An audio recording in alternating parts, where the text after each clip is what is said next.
महेश बंगाल के एक छोटी सी गांव में अपनी पत्नी जया और बेटी मिष्टी के साथ रहा करता था।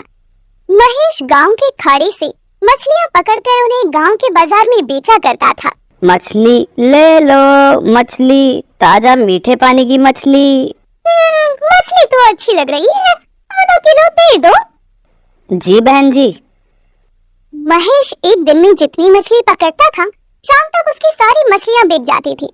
गांव के सभी लोग महेश से ही मछलियां लेना पसंद करते थे, क्योंकि वो हमेशा खाड़ी से ताजा मछलियां ही पकड़ा करता था। वो अपने ग्राहकों को कभी भी बासी मछली नहीं बेचता था।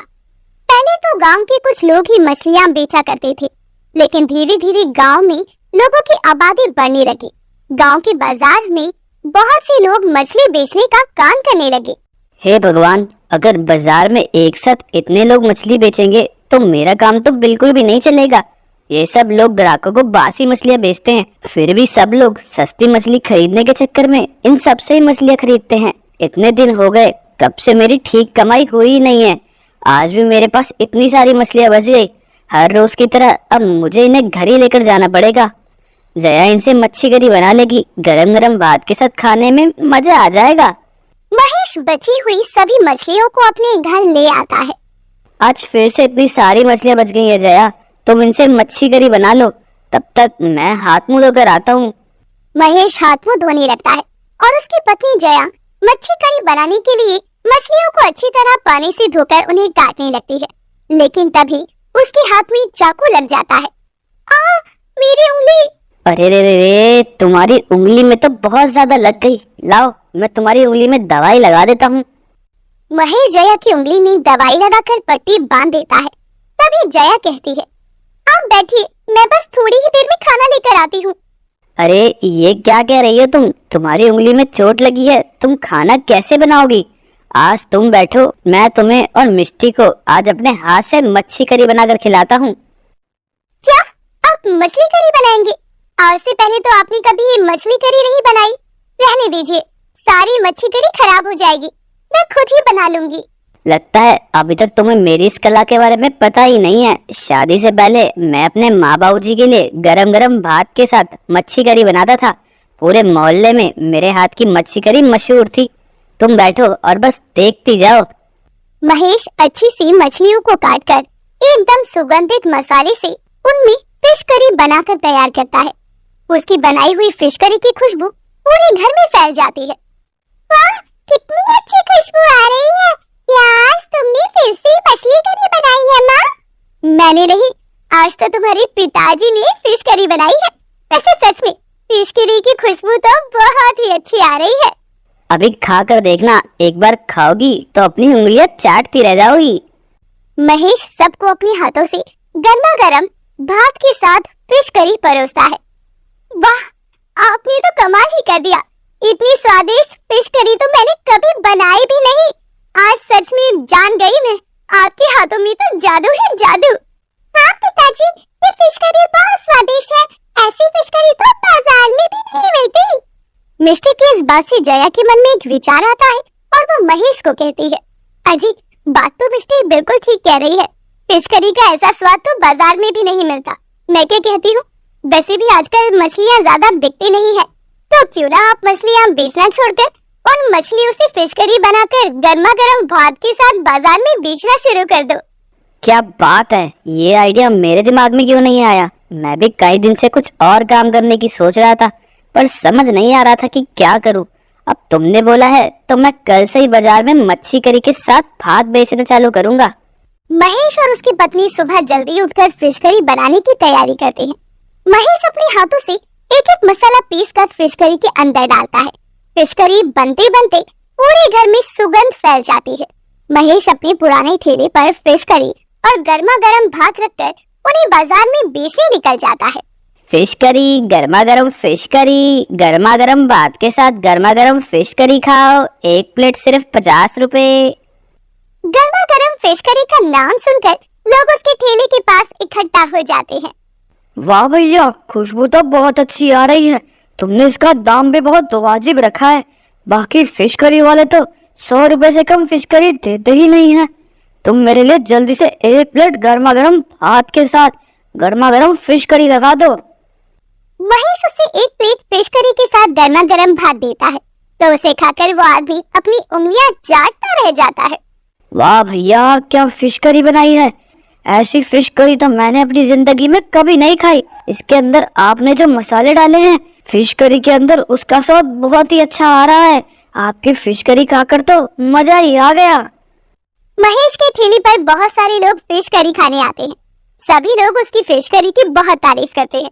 तभी उनमें से एक आदमी हरिया महेश को कहता है, भैया, तुम्हारे हाथ की फिश करी मेरे सेठ जी को बहुत पसंद आएगी।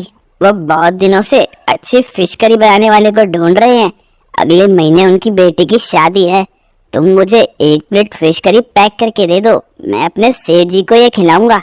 अगर उन्हें ये पसंद आ गई तो तुम्हें शादी का बहुत बड़ा ऑर्डर मिलेगा। हाँ हाँ भैया, ऐसा होगा तो मेरे लिए तो बहुत अच्छा हो जाएगा। मैं अभी आपके सेठ के लिए गर्मा गर्म भात के साथ फिश करी पैक कर देता हूँ। महेश हरिया को फिश करी पैक करके दे देता है। हरिया उसे ले जाकर अपने सेठ जी को खिलाता है। वाह वाह वाह वाह, जिसने भी ये फिश करी बनाई है कमाल कर दिया। अरे मैंने अपनी बेटी की शादी के लिए इतने रसोइयों के हाथ की फिश करी चखी, लेकिन किसी के हाथ में भी ऐसा स्वाद नहीं देखा। तुम उस आदमी को ये एडवांस पैसे दे आओ। मेरी बेटी की शादी में उसी के हाथ की फिश करी बननी चाहिए। हरिया एडवांस पैसे लेकर महेश के पास जाता है।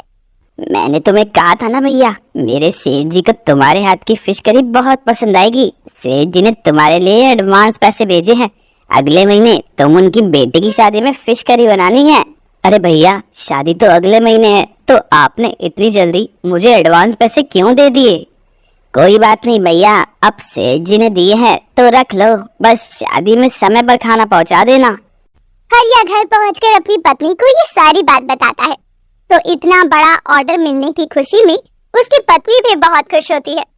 अगले महीने महेश सेठ की बेटी की शादी में फिश करी बनाने पहुंच जाता है। जैसे ही शादी में खाना शुरू होता है वैसे ही वहां पर फिश करी की बहुत अच्छी खुशबू आती है। सभी मेहमान बाकी का खाना छोड़ छोड़ कर गर्मा गर्म भात के साथ फिश करी खाने के लिए जाने लगते हैं। वाह वाह, क्या फिश करी है। शादी में खाने को इतना कुछ है, लेकिन फिर भी इस फिश करी के आगे मेरा तो कुछ और खाने का मन ही नहीं कर रहा। हाँ यार, मैं भी 3 बार ये फिश करी खा चुका हूँ, लेकिन ये इतनी स्वादिष्ट है कि इसे खा खा कर मेरा भी इससे मन नहीं भर रहा। मेरे अपने इतने रेस्टोरेंट है, लेकिन किसी भी शेफ के हाथों में इतना बेहतरीन स्वाद नहीं है। ये फिश करी जिसने भी बनाई है सच में बहुत ही कमाल की बनाई है। शादी में सभी मेहमान सिर्फ और सिर्फ महेश के हाथ की बनी फिश करी की ही तारीफ करते हैं। शादी से खाना खाकर जाने के बाद हर मेहमान सेठ जी को इतनी अच्छी फिश करी खिलाने के लिए बहुत बहुत धन्यवाद देता है, जिस वजह से सेठ जी भी महेश से बहुत खुश हो जाते हैं। महेश, तुम्हारे हाथ की फिश करी ने तो कमाल कर दिया। मेरी बेटी की शादी में आए सभी मेहमान बहुत ही खुश होकर खाने की तारीफ करके गए हैं। मैं तुम्हें तुम्हारे बाकी बचे पैसों के साथ इनाम के तौर पर तुम्हें कुछ पैसे देना चाहता हूँ। नहीं नहीं सेठ जी, मुझे कोई इनाम नहीं चाहिए। मैं अपनी मेहनत की कमाई में ही खुश हूँ। महेश सेठ जी से अपने बाकी के पैसे लेकर अपने घर आ जाता है। तभी कुछ दिन बाद शादी में आए मेहमान में से एक मेहमान सुमित, जिसका अपना रेस्टोरेंट था, वो महेश के पास आता है। आप ही वो महेश हो ना, जिसने सेठ जी की बेटी की शादी में फिश करी बनाई थी? जी साहब, मैंने ही बनाई थी। क्यों, कुछ गलत है क्या? क्या हुआ बताइए। दरअसल मैं सेठ जी का रिश्तेदार हूँ। उस दिन उनकी बेटी की शादी में मैंने जो फिश करी खाई, मुझे वे बहुत स्वादिष्ट लगी। मेरे अपने शहर में बहुत सारे रेस्टोरेंट हैं, लेकिन मेरे रेस्टोरेंट के किसी भी शेफ के हाथों में आपके जैसा स्वाद नहीं है। इसलिए मैं चाहता हूँ कि आप मेरे रेस्टोरेंट में काम करें। आपकी बनाई हुई फिश करी से मेरा रेस्टोरेंट बहुत अच्छा चलेगा। इसके लिए मैं आपको हर महीने 50,000 रुपए सैलरी दूंगा। बाकी अगर आपको ये कम लगी तो आप जितनी सैलरी मांगोगे मैं आपको उतनी सैलरी देने के लिए तैयार हूँ। नहीं नहीं बाबूजी, इतनी तनख्वाह तो मेरे लिए बहुत है। आपने मुझे इतने बड़े रेस्टोरेंट में फिश करी बनाने के लिए लायक समझा, उसके लिए आपका बहुत बहुत धन्यवाद। धन्यवाद तो तुम्हारा है महेश कि तुमने मेरे ऑफर को कबूल कर लिया, वरना मुझे तुम्हारे जैसा शेफ कहीं और नहीं मिलता। कल मैं अपने एक आदमी को तुम्हारे घर भेज दूंगा, वह तुम्हें तुम्हारे घर से रेस्टोरेंट तक ले आएगा। अगले दिन सुमित अपने ड्राइवर को महेश को लाने के लिए भेज देता है। महेश अच्छी तरह तैयार होकर रेस्टोरेंट में काम करने जाता है। महेश के जाते ही उसके हाथ की बनाई फिश करी से सुमित के रेस्टोरेंट का काम दुगना बढ़ जाता है, जिस वजह से वो खुश होकर महेश को आने जाने के लिए एक स्कूटर भी दे देता है। अब महेश हर रोज स्कूटर पर आराम से रेस्टोरेंट जाता और शाम को समय से अपने घर लौट आता। उसकी तनख्वाह भी बहुत अच्छी थी, जिस वजह से धीरे धीरे उसकी आर्थिक स्थिति भी बहुत अच्छी होने लगी। कुछ ही सालों में महेश ने अपनी कमाई को अच्छा कर लिया और अपना अच्छा सा घर बनवा लिया। वो अपने नए घर में अपने परिवार के साथ खुशी खुशी रहने लगा।